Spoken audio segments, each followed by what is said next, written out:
Fait qu'on va ouvrir l'Apocalypse 3, verset 14. On va faire la lecture. C'est toujours bon de voir le contexte avant de donner l'exposé. Apocalypse 3, verset 14. Écrit à l'ange de l'Église de Laodicée. Voici ce que dit l'Amen, le témoin fidèle et véritable, le principe de la création de Dieu. Je connais tes œuvres. Je sais que tu n'es ni froid ni bouillant. Puisses-tu être froid ou bouillant? Ainsi, parce que tu es tiède et que tu n'es ni froid ni bouillant, je te vomirai de ma bouche. Parce que tu dis, je suis riche et je me suis enrichi, je n'ai besoin de rien. Et parce que tu ne sais pas que tu es malheureux, misérable, pauvre, aveugle et nu. Je te conseille d'acheter de moi de l'or éprouvé par le feu, ainsi, afin que tu deviennes riche, et des vêtements blancs, afin que tu sois vêtu et que la honte de ta nudité ne paraisse pas. Et un collier pour oindre tes yeux, afin que tu vois. Moi, je reprends et je châtie tous ceux que j'aime. Aie donc du zèle et repens-toi. Voici, je me tiens à la porte et je frappe. Si quelqu'un entend ma voix et ouvre la porte, j'entrerai chez lui, je souperai avec lui et lui avec moi. Celui qui vaincra, je le ferai asseoir avec moi sur mon trône, comme moi j'ai vaincu et me suis assis avec mon Père sur son trône. Que celui qui a des oreilles entende ce que l'Esprit dit aux Églises. Vraiment, c'est des belles écritures qu'on doit méditer dans notre cœur. On finit avec la dernière Église aujourd'hui, la 7e. C'est pas, j'ai mis ici seulement qui va rester là, c'est pour donner une idée ici en arrière. Toute la concentration, si quelqu'un va aller voir après la carte, concentration des 7 églises. Vous allez remarquer qu'il y a d'autres églises autour de ça qui n'est pas nommées dans les 7 églises, comme Colosse par exemple, puis d'autres églises qui sont autour. Et c'est juste pour identifier ce qu'on parle, parce que c'est vraiment, la dernière église que le Seigneur a porté un jugement. Il aurait pu en avoir. Ce que je trouve d'intéressant dans toutes ces lettres-là que j'ai pu voir depuis le début que j'ai commencé cette étude sur les églises, qui pour moi, il était très enrichissant. Mais vous dire, là, je veux dire, ça vaut la peine à l'occasion, lorsque vous avez, je sais pas, n'importe quoi sur votre cœur concernant l'Église, allez voir comment est-ce que Christ voit les églises. C'est vraiment notre juge. C'est vraiment celui qui voit qu'est-ce qui se passe dans l'Église. Et celle-là, elle a vraiment de quoi de particulier. Puis j'aimerais quand même débuter, faire un petit compte rendu, je veux dire, depuis le début, faire juste un survol des églises, comme par exemple Éphèse, qui était la première qu'on a parlé. Il dit, je connais tes œuvres, ton travail, ta persévérance, mais tu as perdu ton premier amour. Vous savez, chaque église qu'on va parler, chaque église qu'on a parlé, c'est tous des traits de caractère que finalement on retrouve, même dans l'église de Laodicée. C'est pas rien qu'on parle de l'église de Laodicée parce qu'elle a vraiment de quoi de particulier que le Seigneur veut nous montrer, qu'il veut vraiment qu'on comprenne dans l'église de Laodicée.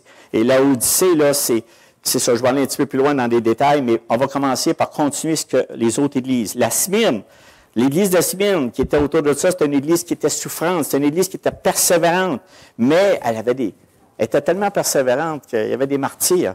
C'est ça qui sortait, c'était un parfum de bonne odeur qui sortait de cette église-là parce que elle avait beaucoup de persécutions, on mourait pour la cause de Jésus-Christ.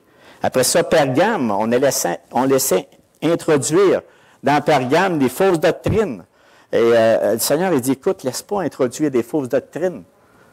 Garde la saine doctrine.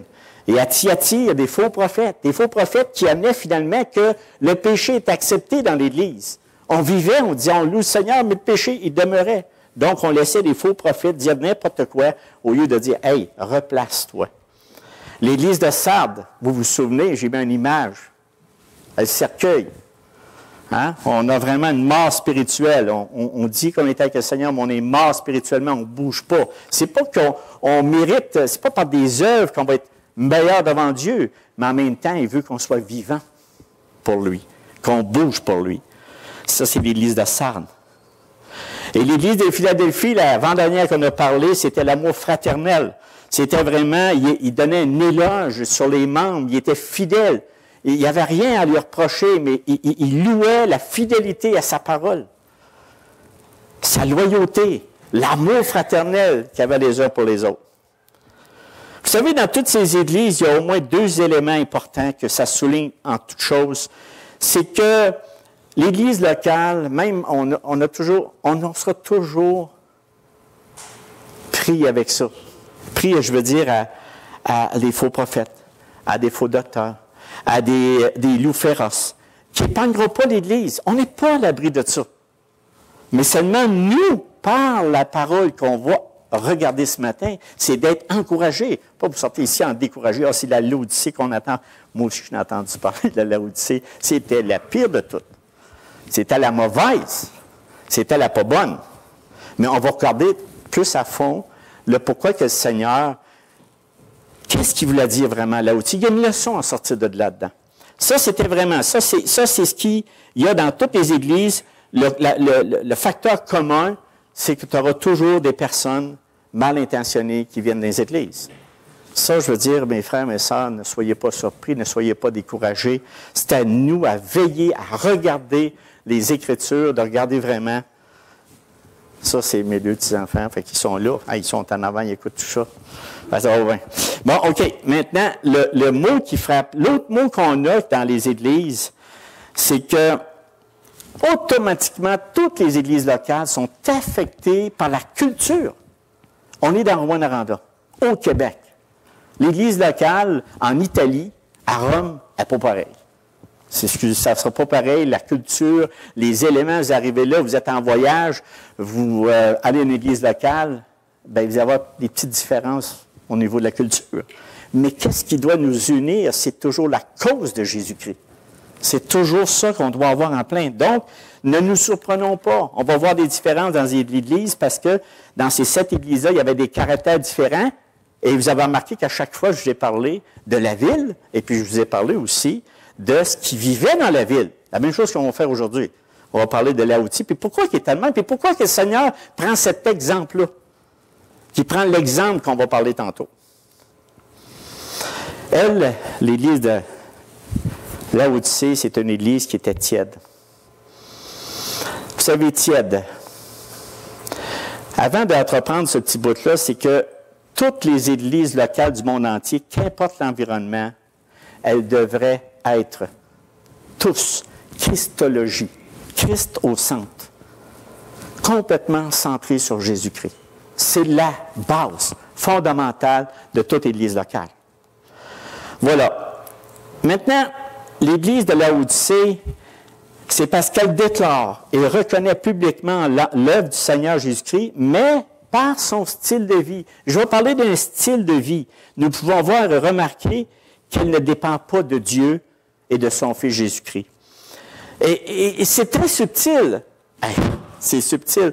C'est que, je vais vous le lire, c'est que c'est un style de vie centré sur l'homme, sa satisfaction, son confort, son bien-être du moment présent. C'est un style de vie qui, contrairement à ce qu'on peut confesser dans l'Église, démontre qu'il n'y a pas pour fin le Seigneur. C'est pas on vit pour vivre.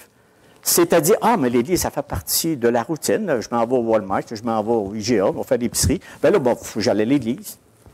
Finalement, c'est un peu ça. Ça fait partie de notre décor, ça fait partie de la culture, ça fait partie de ce qu'on a enseigné depuis le début. Mais ce qu'on oublie, c'est qu'ils ne reconnaissent pas, l'Église de Laodicée ne reconnaissait pas que c'était Dieu qui nous a créés pour sa gloire. Dieu nous a créés pour sa gloire et non pas pour la nôtre. C'est pas pour notre gloire que Dieu nous a créés. Là. Puis pourtant, c'est ce que l'homme fait. Parce que le style de vie que Laodicée faisait, c'est qu'il liait l'Évangile à la prospérité, à la santé, le bien-être, la richesse. Eux autres étaient riches, on en parlait tantôt. Mais les autres, là, tout ça, eux autres, c'est Dieu, regardez, Dieu nous bénit.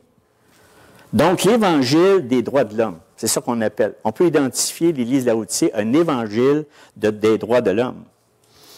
Donc, c'est pour ça que le Seigneur regardait d'un regard assez direct. Là. Il regardait au cœur. de chaque membre qui composait cette Église-là. Puis il a dit, pas parce qu'il voulait les mettre au feu, mais il regardait et dit, bon, mes enfants, repentez-vous, regardez. Là, ce que vous êtes en train de faire, vous faites une Église pour satisfaire les droits de l'homme plutôt que ceux de Christ. Vous démocratisez, c'est-à-dire vous mettez une Église à la portée de tout le monde. Viens, quel Seigneur il t'aime. Ben oui, c'est sûr que le Seigneur il nous aime. Il a donné son Fils pour le monde entier. Il n'a pas juste fait pour un. Il l'a donné pour le monde entier, mais on n'en veut pas. Mais c'est une réalité, c'est une vérité. Donc, l'Église de Laodicée, elle a dit, bon, ben là, regardez, on va se réunir, puis on va regarder, puis on va prier Dieu, puis on va... Tu sais, c'est tout à surface. Donc, ils reconnaissent Dieu, mais en même temps, ils n'en utilisent pas la force. Au contraire, ils s'autosuffient. En fait, l'Église, elle justifie les aspirations du peuple. C'est une Église à la lumière faite de l'homme. Vous comprenez un peu l'idée? On va aller plus à fond dans ces éléments-là. Ils exercent même la justice ou la vengeance de Dieu eux autres mêmes. Pas la laisse pas à Dieu, mais c'est eux autres qui la font. Vous me suivez?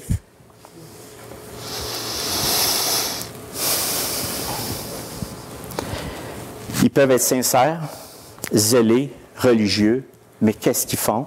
Ils rejettent la vérité de l'Évangile. Et c'est pas quelque chose qui appartient juste à nous, dans le Québec, c'est partout au monde entier. On a partout des églises de Laodicée. Partout.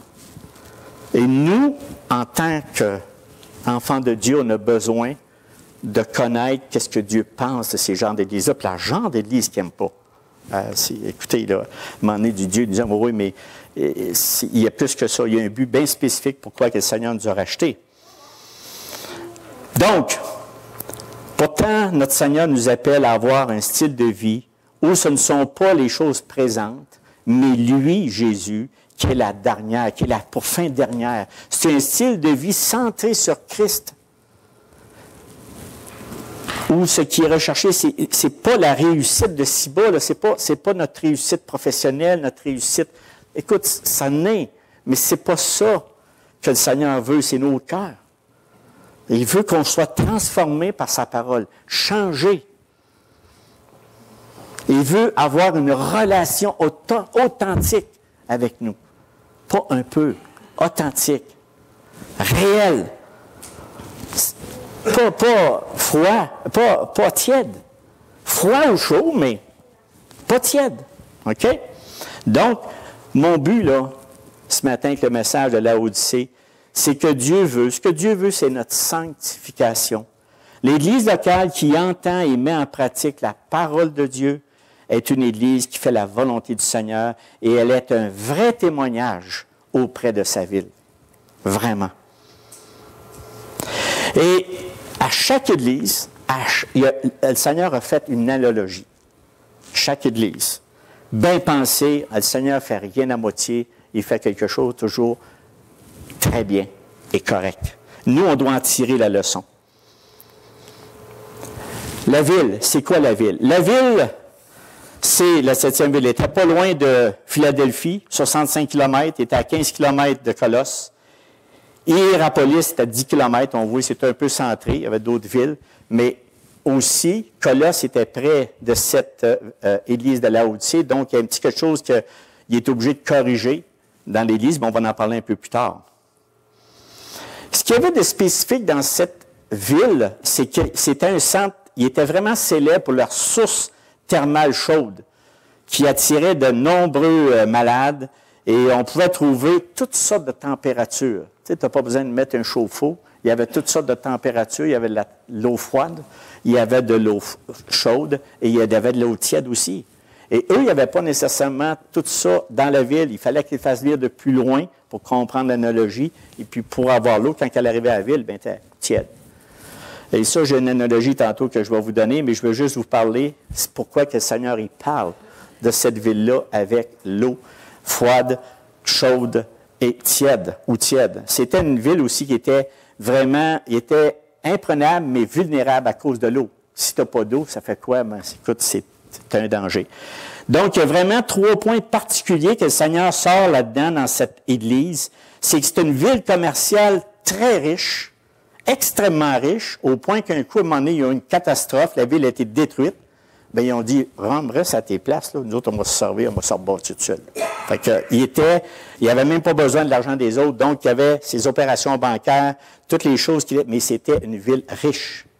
Après ça, elle avait aussi quelque chose comme monopole, c'est la laine, les vêtements. C'est pour ça qu'ils utilisent les vêtements. Donc, la ville était vraiment recherchée pour son industrie de textile. Et aussi, la Odyssée, c'est un centre de médecine important. Quand il parle du collier pour oindre les yeux, que l'on nommait le baume de Phrygie. Mais ça, tout le monde le cherchait, elle a cherché ça à la Odyssée. C'est pas pour rien, il y avait les vêtements, il y avait la médecine et il était très riche. Donc, c'est vraiment les trois éléments que le Seigneur utilise. Maintenant, on va parler un peu de l'Église de la Odyssée. Là, on vient de parler de la ville. Fait que vous comprenez un peu que qu'est-ce qui arrive dans la Odyssée? Parce qu'on s'imprègne de la culture qui nous entoure. Ça va? C'est clair, mais on va aller plus en fond tantôt. L'Église de la Odyssée, on dit Paul, mais on parle plus de Épaphras, le compagnon d'œuvre de Paul, qui était à l'Église située à proximité, qui est Colosse, qu'on dit fondateur, mais il était prêt. Il peut y avoir une possibilité que ce soit lui, c'était pas Paul. Mais on parle d'Archippe aussi, fils de Philémon, qui était son pasteur à Colosse, qui pourrait être, il était même l'archevêque de la Odyssée. Fait que pour vous donner une idée, là, Archippe, tout ça, on a, c'est pour vous donner une situation sur l'Église et ceux qui l'ont fondée. Maintenant, on va parler de l'auteur, de la lettre. Vous avez remarqué qu'à chaque lettre, le Seigneur s'identifie. Comme dans celui-là, ici à la Odyssée, il dit, voici ce que dit l'Amen, le témoin fidèle et véritable, le principe de la création de Dieu. Là, quand j'ai lu ça la première fois, je dis l'Amen. Pourquoi que le Seigneur a utilisé l'Amen? On dit ça souvent, on fait une prière, on dit Amen. Vous savez, le Amen qu'on parle ici, lui, le Seigneur a utilisé ce mot-là pour dire que c'est la vérité. Ce que je vous dis, c'est la vérité, c'est l'affirmation, c'est la certitude. Quand que le Seigneur utilisait dans l'Évangile, en vérité, il voulait dire Amen, Amen. Il disait, ce que je viens de dire, c'est la totale vérité, c'est la certitude. Il n'y a rien d'autre après. Ce que je viens de vous dire est la vérité. Puis là, il voulait dire à l'Église de la Odyssée, je suis l'Amen. Je suis la vérité. Il y en a qui disent, qu'est-ce que la vérité? On a vu ça mercredi, qu'est-ce que la vérité? Mais la vérité, nous, les frères et sœurs, il faut que cette vérité-là, on dit, l'Écriture est la vérité. C'est pas n'importe quoi, c'est la vérité. Donc, Christ est l'Amen. Il dit, je suis l'Amen. Je suis la fin. C'est moi qui mène. Romains 6, 27, il dit, à Dieu seul sage soit la gloire au siècle des siècles par Jésus-Christ. On a rajouté, bon, pas rajouté, ça prenait un Amen. Parce que c'est vrai. C'est solide. Il n'y a rien. OK? C'est vrai ce que Dieu dit, c'est vrai. Et ensuite, on a utilisé aussi les promesses. Des fois, on a, tandis que l'Amen, je vais vous donner par l'exemple une autre signification par 2 Corinthiens 1,20 qui dit « Car pour ce qui concerne toutes les promesses de Dieu, c'est en lui qu'est le oui. C'est pourquoi encore l'Amen, pour lui, est prononcé pour nous, pour la gloire de Dieu. Par nous, pour la gloire de Dieu. On dit Amen, on dit. Quand on parle de ce que je viens de dire dans Romains, Amen, c'est la vérité. Dieu, ce que tu dis est vrai. C'est vraiment vrai.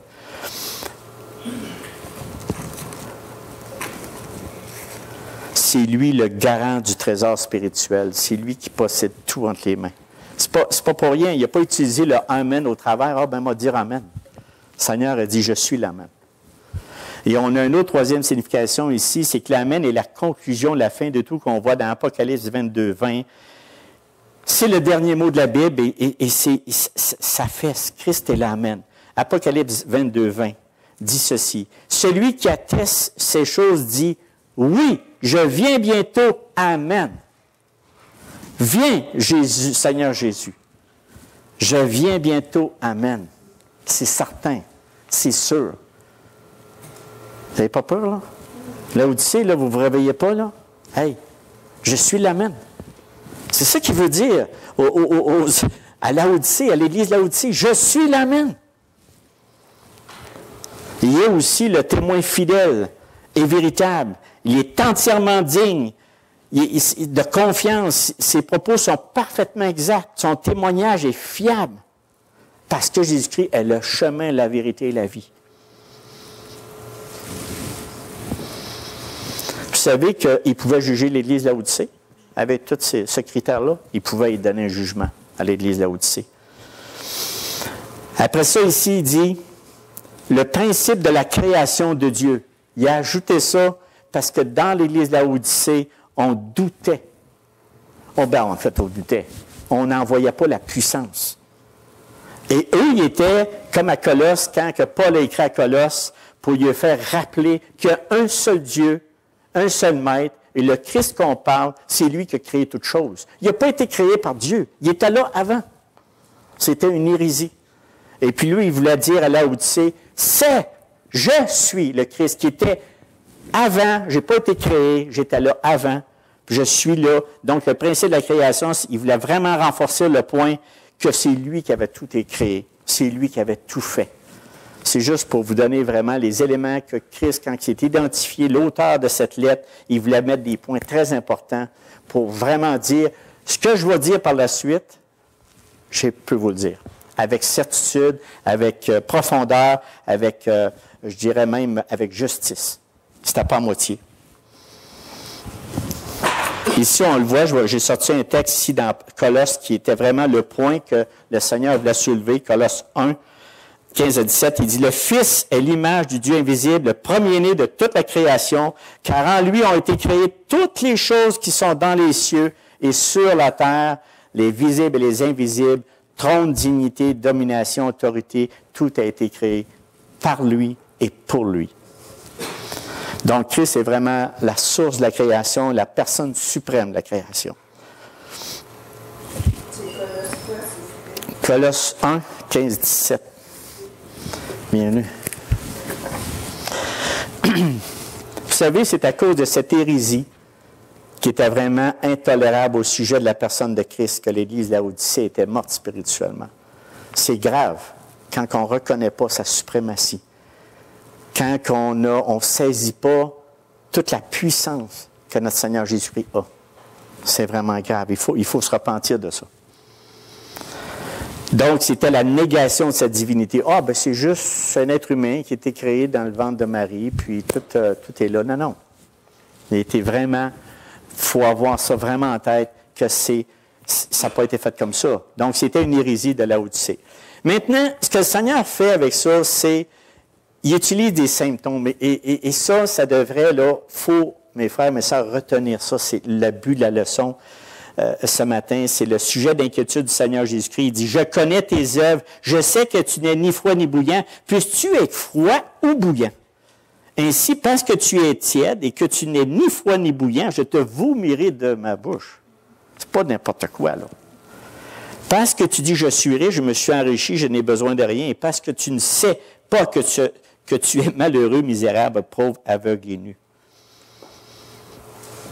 Le mot « œuvre » ici, là, révèle l'état, le véritable état spirituel qu'il était, parce qu'il dit « Vous les reconnaîtrez par leurs fruits » dans Matthieu 7,16. Mais le fait de, comme j'ai dit tantôt, le fait de ne confirme pas la présence, le fait de faire des œuvres, des fois on dit « Bon, ben là, c'est pas ça ne veut pas dire nécessairement que c'est la présence du salut véritable. Je ne veux pas dire ça pour mettre en doute quoi que ce soit. C'est pas ça l'idée. Il faut que notre Seigneur Jésus-Christ, par sa parole, puisse nous toucher quand on parle des choses de Dieu ce matin. Elle doit être capable de dire, « Hey, est-ce que Seigneur, écoute, c'est une intimité, c'est une relation.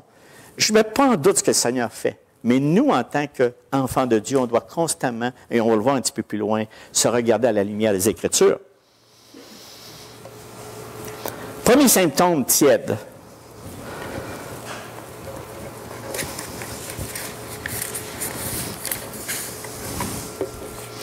Quand l'eau arrivait à la ville, la distance était tellement loin, même si c'était fraîche, elle arrivait, elle était tiède. Avez-vous déjà pris quelque chose qui n'est pas chaud, puis pas froid? Un café, par exemple. C'est pas si bon que ça, là. C'est un exemple pour vous voyez une image. Bien, l'exemple de notre Seigneur Jésus-Christ ne se trompe pas, là.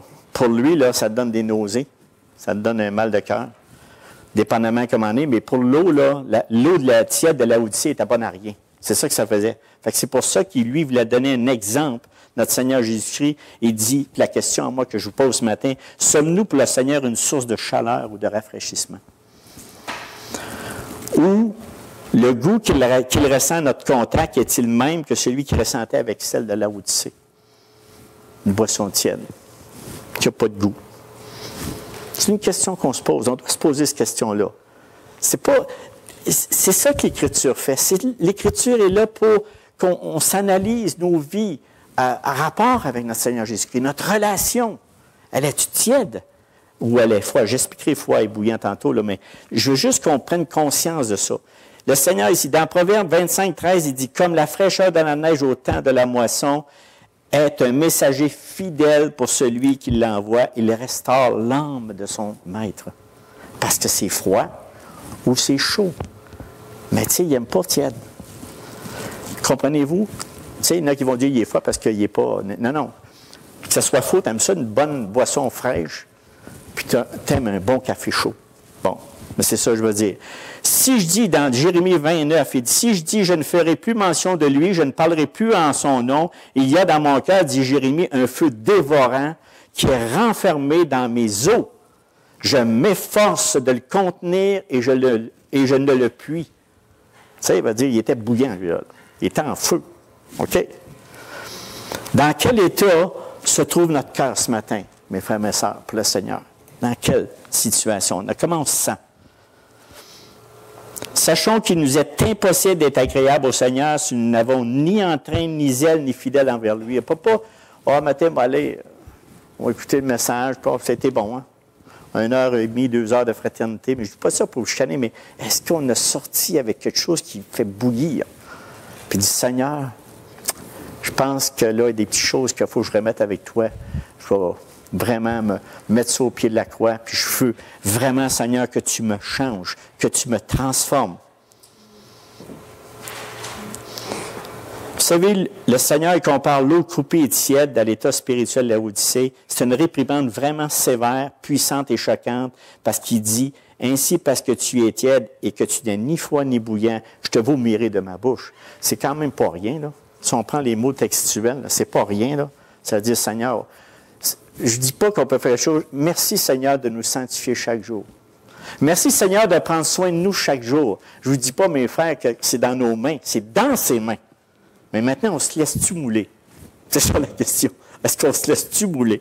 Vraiment. Fait qu'Élise, là aussi, ça lui donnait à nauser. C'est ça que ça faisait. Maintenant, qu'est-ce que le Seigneur veut dire par froid ou bouillant? C'est d'être direct, franc, intègre, directement. Pas de demi, là. Ah, ben, je verrai demain, là. Le Seigneur nous voit et nous montre un péché. Et il montre quelque chose qu'on a dans notre cœur, puis Saint-Esprit, normalement, il dit, Gérard, des fois, tu ne vois pas, hein, ça peut prendre 4, 5 ans, 10 ans, 20 ans. Moi, j'ai vu des choses après 20 ans. Mais coudonc, ça doit être bien dur. C'est comme ça, le Seigneur, c'est de se laisser mouler.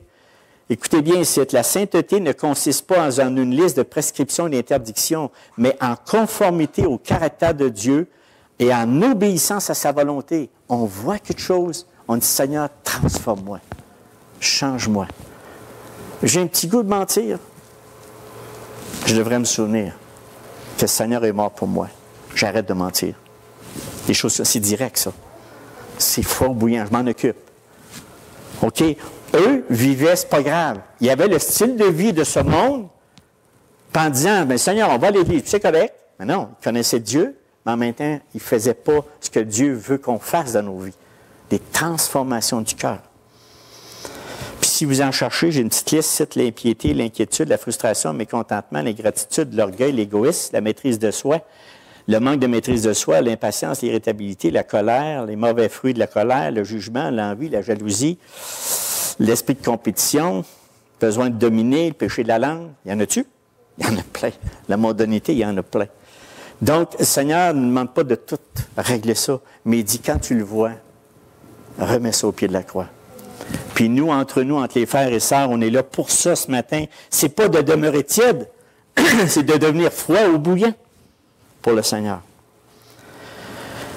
Celui qui est tiède, c'est celui qui ne connaît pas la puissance de Jésus-Christ. Il ne se rappelle pas que c'est lui l'amène. Il ne se rappelle pas que c'est lui qui a la fin de toute chose. C'est lui qui va régler tout. Moi, je n'aurai jamais le dernier mot avec le Seigneur Jésus-Christ. C'est lui qui a le dernier mot de nos vies. Et l'alpha, l'oméga, le commencement et la fin de toute chose.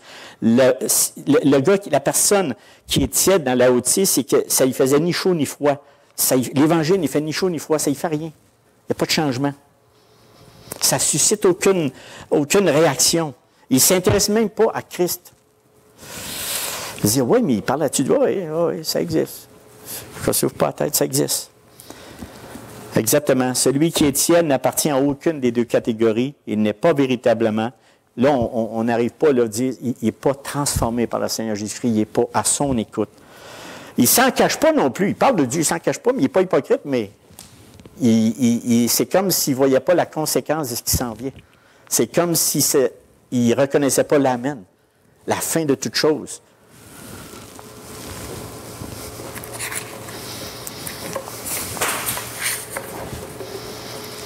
Écoutez, il y a une parole ici qui est claire. On ne peut pas demeurer tiède. Matthieu 7, 22, 23, il dit, « Plusieurs me diront ce jour-là, Seigneur, Seigneur, n'avons-nous pas prophétisé par ton nom? N'avons-nous pas chassé des démons par ton nom? Nous n'avons pas fait beaucoup de miracles. Nous n'avons pas fait beaucoup de miracles par ton nom.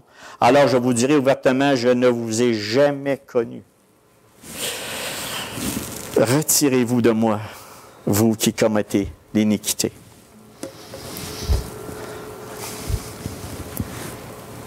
Ici, à Romains 10, 2, il dit, « Je leur rends le témoignage qu'ils ont du zèle pour Dieu, mais sans intelligence. » Je pense qu'on a une intelligence. Je pense que Dieu nous a donné cette intelligence, l'Esprit Saint, qui nous dirige, qui nous guide.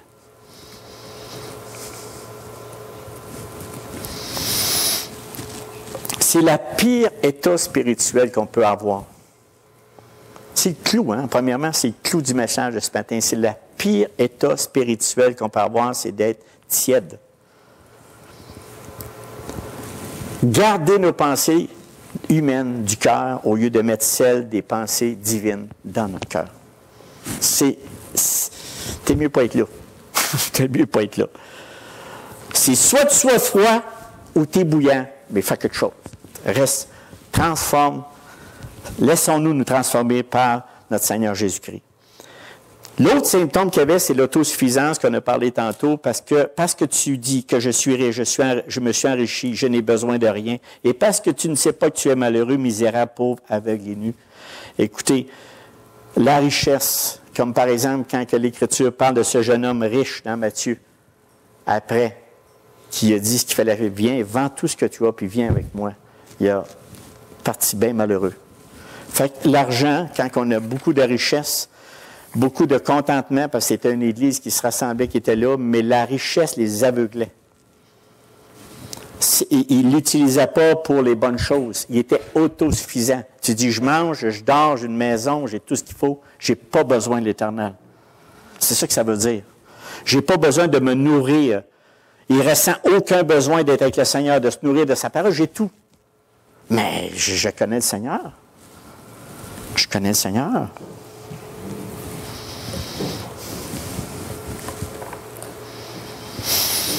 C'est pour ça qu'il dit, vous êtes malheureux, misérables, pauvres, aveugles et nus.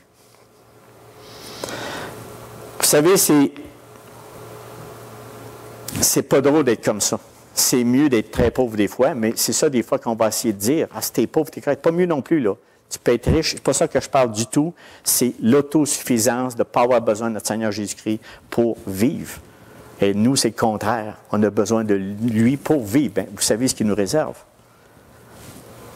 Okay? Ça devrait nous être une très grande motivation pour chacun de nous. Donc, en résumé, l'Église de la Laodicée était satisfaite d'elle-même. Elle croyait ne plus rien avoir à apprendre et à désirer, s'appuyant sur ses propres forces. Elle n'éprouvait plus le besoin de recevoir quoi que ce soit de Christ. Elle n'avait aucun amour pour lui parce qu'elle s'aimait elle-même. Tu sais, aujourd'hui, qu'est-ce que tu penses? C'est l'individualisme. Fais à ta tête, c'est à toi, tes oreilles, c'est tout viré vers l'individu. Tu n'as pas besoin, c'est tout vers toi. Donc, elle s'aimait elle-même. On parle de tous les enfants de Dieu qui composaient la Laodicée, et elle n'avait plus d'amour à offrir à Dieu. Parce qu'il ne reconnaissait pas sa puissance, puis il n'avait pas besoin. Il n'avait pas besoin de lui. Et là, qu'est-ce que le Seigneur a dit dans le remède? Il y a, là, tantôt, c'était les symptômes. Maintenant, on parle des remèdes. C'est la prescription. Il dit, je te conseille d'acheter de moi de l'or éprouvé par le feu, afin que tu deviennes riche, et des vêtements blancs, afin que tu sois vêtu et que la honte de ta nudité ne paraisse pas, et d'un collier pour oindre tes yeux, afin que tu vois. Mais je reprends et je châtie tous ceux que j'aime. Aie donc du zèle et repens-toi. Voici, je me tiens à la porte et je frappe. Si quelqu'un entend ma voix et ouvre la porte, j'entrerai chez lui, je souperai avec lui et lui avec moi.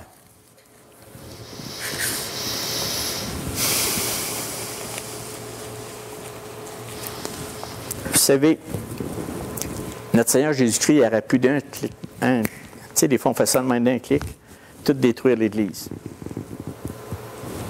Elle ne porte pas de fruits. Elle n'avait aucune, comment je dirais ça, des sentiments nobles envers notre Seigneur Jésus-Christ. Mais le Seigneur a toujours plein de miséricorde, plein d'amour pour chacun de nous. Tout ce qu'il attend, c'est qu'on rouvre notre cœur.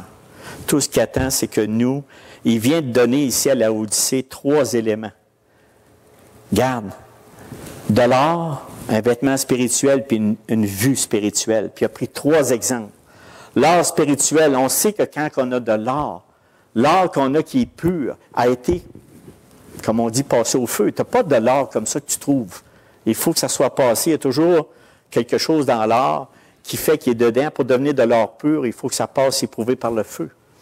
Et nous, ici, dans ce que le Seigneur veut nous dire ici, souvent, on n'aime pas ça parce que c'est 3 éléments qu'il veut sortir de nous, qu'il veut qu'on apprenne.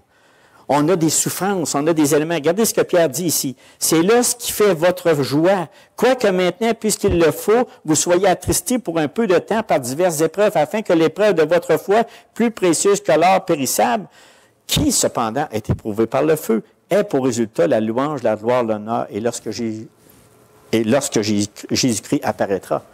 Vous savez, notre vie, ce que vous vivez dans le moment, ce qu'on va vivre demain, ou ce qu'on a vécu avant, moi, je peux vous dire une chose. Les places, il y a des années ou des mois que j'ai eu de la difficulté. Je me dis, où tu es, Seigneur? Où tu es? Ça va arriver dans votre vie spirituelle. C'est pas, je ne vous le souhaite pas, là. Mais il y a des étapes dans notre vie où ce que le Seigneur nous éprouve. Puis là, on renie notre Seigneur. Où es-tu? Qu'est-ce que tu fais? Tu sais que je t'aime. Puis là, on se plaint. Alors qu'on devrait regarder et dire, qu'est-ce que tu veux, Seigneur, que j'ai pur dans ma vie? Qu'est-ce que tu veux que je sorte qui ne te plaît pas, qui n'est pas de l'or pur? Il a dit ici, là, il dit, venez, vous tous qui avez soif, venez aux eaux. Même celui qui n'a pas d'argent, venez acheter, mangez, venez. Achetez du vin, du lait, sans argent, sans rien payer. Notre Seigneur est miséricordieux, vous ne serez jamais assez gros pécheurs pour pas qu'il vous prenne. Il va vous prendre. Mais par contre, vous allez être éprouvé. Vous allez être obligé. En fait, la parole, qu'est-ce qu'elle fait? Elle est pure, notre cœur. Elle le rend. Elle le met en or pur. Comprenez? C'est ça le désir de Dieu, est que notre foi, comme l'or, soit un matériau pur, qu'elle soit débarrassée dans tout ce qui fait son attente, de tout ce qui ne correspond pas à ce que Dieu nous a promis.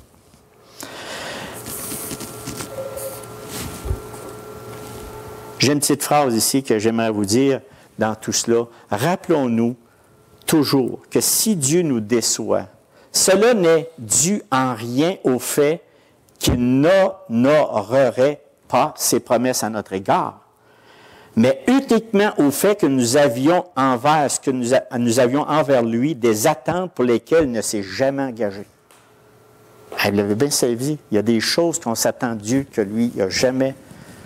Ouais, mais là, mais j'aille ça. Non, c'est pas qui le mène, c'est Dieu qui mène. Des fois, on est déçu de Dieu à cause de ça, mais c'est pas ça qu'il faut faire. C'est Seigneur, qu'est-ce que tu veux que je fasse? Comme Paul qui était désarçonné du cheval. Qu'est-ce que tu veux que je fasse? Et je continue ici. Dieu ne nous a promis ni la réussite dans ce monde, ni une vie facile ou sans épreuve. Ce qu'il nous a promis, c'est d'être avec nous dans tout ce que nous vivrons pour nous garder pour le jour du salut. Pas vrai, ça? Ça, c'est vrai, ça. C'est textuel. J'ai une histoire ici que je vais prendre 2 minutes, même pas 2 minutes, 1 minute. C'est une anecdote qui est survenue pour donner une illustration. Une anecdote qui est survenue au 13e siècle pour illustrer cette pensée. Il dit, Thomas d'Aquin rendit un jour visite au pape Innocent II. Il le surprit en train de compter une forte somme d'argent. Sans se laisser distraire, le souverain pontife fit ce commentaire. « Tu vois, Thomas, l'Église ne peut plus dire aujourd'hui « Je n'ai ni or ni argent ». Thomas d'Aquin dit « Oui, très Saint-Père, mais peut-être ne peut-il plus dire non plus « Lève-toi et marche ». L'avez-vous compris? Il n'était plus capable, parce que c'était l'or et l'argent qui menait. Puis des fois, notre vie spirituelle est comme ça.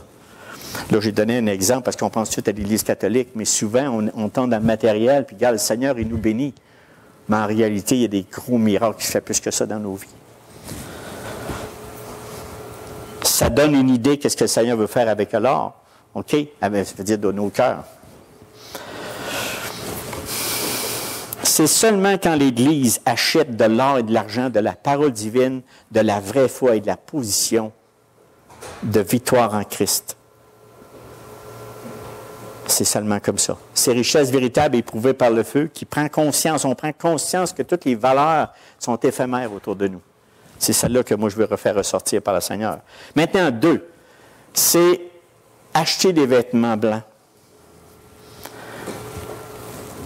Quand il parlait de nudité, s'il était riche, il était couvert de beaux vêtements. Mais lui, là, ces beaux vêtements-là, ça n'impressionne pas le Seigneur. Pas pantoute. Tu as beau des beaux vêtements, mais tu es nu en réalité. Mais un beau vêtement blanc. Le vêtement blanc qui veut représenter la pureté. C'est ça que ça représente dans les Écritures, dans l'Apocalypse. C'est la pureté. Le vêtement blanc couvert par notre Seigneur Jésus-Christ. Il dit acheter des vêtements blancs.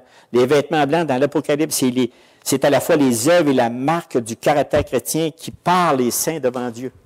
C'est ça qu'on doit demander. C'est ça qu'on doit avoir. Notre véritable beauté devant Dieu n'est pas dans votre physique, notre apparence, mais dans notre douceur et notre amour pour le Christ.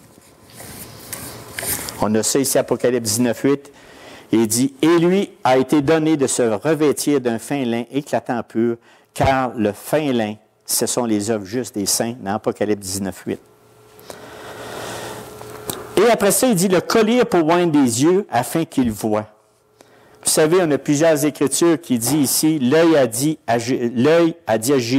Jésus, est la lampe du corps. Si tout œil est en bon état, tout ton corps sera éclairé. Autre, premièrement, la poutre qui est dans ton œil, qui est Matthieu 7,5. Et encore, dit Jésus, tu verras comment ôter la paille dans l'œil de ton frère. Le Seigneur, il dit, ça te prend des yeux différents. Fais une guérison dans tes yeux pour que tu vois, que tu discernes qui tu es, qu'est-ce que tu fais, dans quelle sorte d'état spirituel que tu es. Donc, on a besoin, le Seigneur nous recommande. On est aveugle. Souvent, on est aveugle de nos propres vies, de notre situation spirituelle. Donc, le Seigneur dit, regarde, la parole est la clarté. La parole nous éclaire. La parole montre l'état de notre cœur.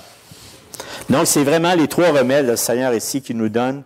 Et il dit, après ça, on voit ici toujours la miséricorde après ces 3 remèdes. Il dit, après il avoir dit ça, ces 3 éléments-là, il dit, je reprends et je châtie tous ceux que j'aime. Hey! Le Seigneur, il y a une grande miséricorde. Il dit, si vous faites ça, si vous regardez ça, regardez. Il dit, moi, je suis là. Christ aime ses élus d'un amour unique et spécial.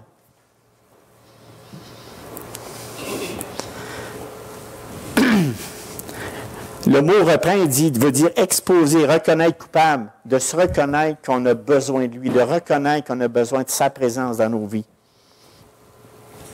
Après ça, il dit, je châtie. Le Seigneur, des fois, on se sent justement, à certaines occasions, puni, châtié, comme tu voudras. Mais c'est parce que le Seigneur veut nous apprendre quelque chose. C'est toutes des belles paroles. Ça fait beaucoup de choses, là. Après ça, il dit, les membres de cette Église seront sauvés, ils vont faire deux choses. Là, il dit, après ça, qu'il a dit, je reprends, j'ai châti tous ceux que j'aime. Et il dit, aie donc du zèle et repens-toi. Aie donc du zèle et repens-toi. Vous savez, après toutes ces années de vie chrétienne, quand je lis ces paroles, j'ai dit, on a toujours besoin de se repentir.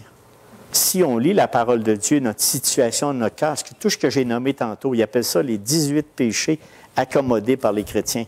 Pas drôle, hein? C'est drôle, mais ça appartient aux autres aussi, les non-croyants. Ils font toute la même affaire. Mais nous, c'est quelque chose qui n'est pas bien important. On a la vie avec le Seigneur, mais non, c'est parce que là, il y a quand même un travail de tous les jours, parce que c'est comme si on bafouerait la parole de Dieu, puis qu'on a... Non. Mais ça, c'est l'Église de Laodicée. L'Église de Laodicée avait ces genres de péchés-là là-dedans, mais je ne dis pas, là, il faut arriver, puis tout se pointer les uns les autres. Ben là, tu as ça, tu as ça. Non. C'est que la parole de Dieu doit nous montrer ce que nous, on est. Et si chacun fait ça personnellement avec Christ, qu'est-ce que ça fait? Ça fait une Église où ce que le Seigneur regarde et dit, « Ouais, ça va bien, les enfants. Ça va pas mal bien. » Il y a un regard, puis il doit juger nos vies. Fait que c'est ça que je veux dire, sans dire qu'on gagne quelque chose en changeant. Tu sais, là, t'as un autre. Hey, ça y est, as-tu vu comment j'ai réussi ça? Non, c'est juste le normal. Tu fais juste le normal parce que tu as compris les Écritures, tu fais juste ce qui est bien. C'est tout. Tu n'as pas d'autre mérite, tu ne te ramasses pas des hermèles, là. C'est ça que ça veut dire. Mais seulement qu'il regarde et dit, va, mon enfant, ça va bien. Lâche pas, je suis avec toi. Aie du zèle, puis repens-toi. Aie du zèle et repens-toi. On n'a pas d'œuvre méritoire.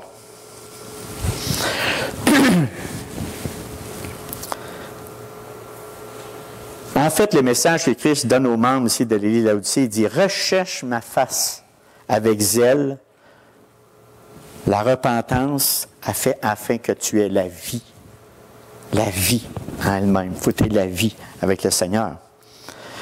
Puis, imaginez une autre parole pour finir, parce que j'arrive à la fin. Soyez pas découragés, mes frères et mes sœurs. « Voici, je me tiens à la porte et je frappe. Si quelqu'un entend ma voix et ouvre la porte, j'entrerai chez lui, je souperai avec lui et lui avec moi. » Puis on sait très bien, on dit ça, nous autres souvent, tu entends parler de ça, ouvre le Seigneur cogne à ta porte ton cœur. Mais là, il parle à l'Église. Là. C'est l'Église complète. Lui, il voit tous les enfants de Dieu qui sont dans l'Église. Puis là, quand on parle de ces Églises-là, on parle de repentance, on parle de zèle. Ouvrez vos yeux, puis là, c'est toute l'Église qui est contaminée. Puis lui, là, le Seigneur, il dit là, il dit, garde, moi, tout vous amener souper.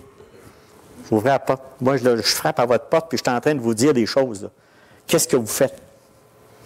Qu'est-ce que vous faites de mon sacrifice de mon Fils? Qu'est-ce que vous faites de votre vie spirituelle, de la vie que je vous ai donnée à plein?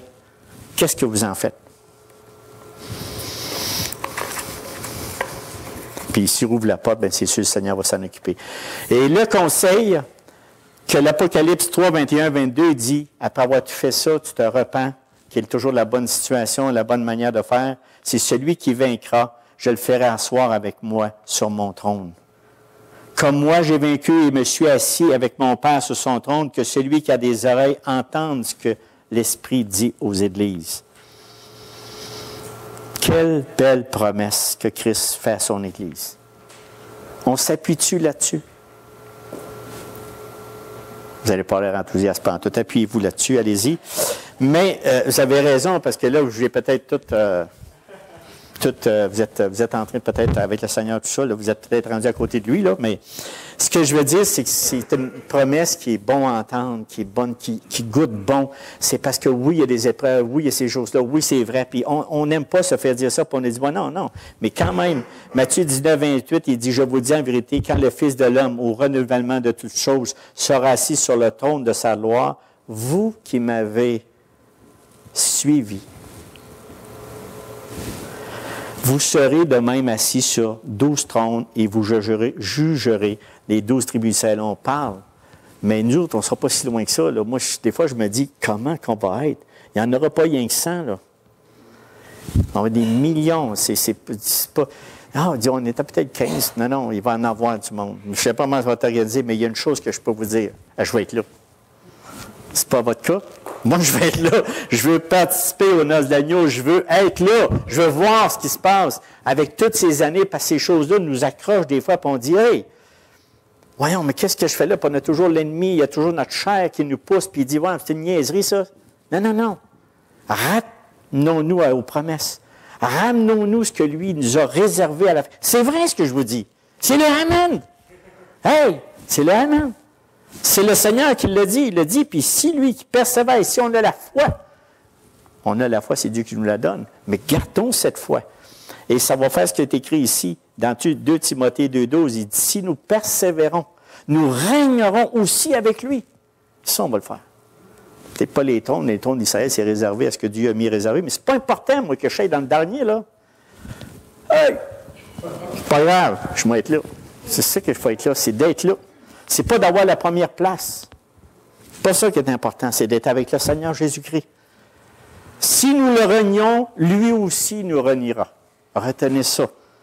Donc, le droit de s'asseoir avec Christ sur son trône céleste n'est qu'une de nombreuses promesses faites aux vainqueurs dans les lettres adressées aux 7 églises. Et je veux vraiment terminer par ça. Il a donné à chaque église toujours un encouragement aux enfants de Dieu. Toujours un encouragement positif. Puis là, il faut, si jamais que vous êtes bien dépressif, lisez tout ce qui est réservé à ceux qui vaincront. Je vais toutes les nommer. Le privilège de manger de l'herbe de la vie, la couronne de vie, la protection contre la seconde mort, la manne cachée, un caillou blanc sur lequel sera écrit un nom nouveau, l'autorité sur les nations, des symboles, l'étoile du matin, des vêtements blancs qui symbolisent la pureté et la sainteté. Avez-vous assez? L'honneur de voir Christ confesser leur nom devant Dieu, le Père et le Saint-Ange dans les cieux. Imaginez. Hey! D'être les colonnes dans le temple de Dieu. Vous avez déjà pensé à voyager, changer de place, faire 100 km en 2 secondes? Mais vous allez peut-être le faire, là. Vous allez le faire. De toute façon, vous allez être spirituel. De voir Christ écrire sur eux le nom de Dieu, de la Nouvelle Jérusalem et de Christ.